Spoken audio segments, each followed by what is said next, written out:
Peace and blessings to you all.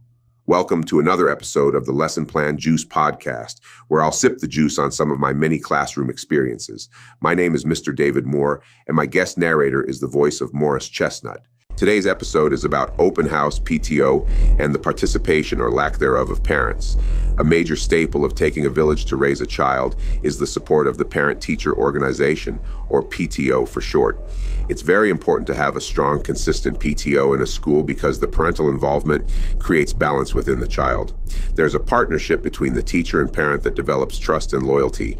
When there is little to no participation of parents in the PTO, the teachers have to fill another void of trying to parent their students more often than they'd like to.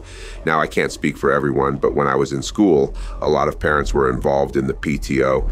My parents were very involved and supportive of my sister and I when we were in school. They kept a constant communication with our teachers and the administration to make sure we had everything we needed, and even offered help when they had the time. My mother was a teacher also, so she understood the parent and teacher role very well.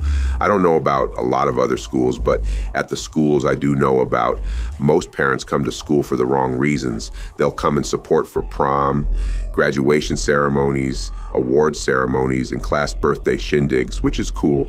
These are the things they're supposed to be supportive of. However, when it comes to coming to open house conferences with the teacher or joining the PTO, some of them are a no-show. I have a huge problem with this because it's giving the impression that parents don't care about how their children are progressing in school. It really seems like the only time some of these parents show up is at end of the year school events or when something negative is going on with their child at school. Again, I'm only talking about some parents, not all of them. There are parents that would bend over backwards to help teachers out of respect for them, making a positive impact on their children. We always see parents of kids who are performing above average. I'd like to see that same energy generated from parents of students who are not doing so well in school, whether it be academically or behavior-wise. And we hear that same stigma all the time about the circumstances of parents, like, I'm a single parent, or I have 2 jobs so I don't have time.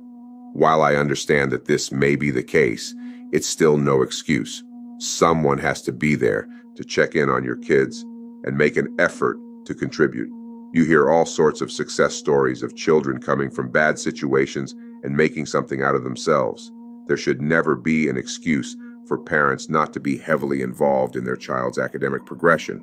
Speaking realistically, there just may be a time where you won't be able to physically support your child, but there's still ways to communicate consistently with teachers and administrators.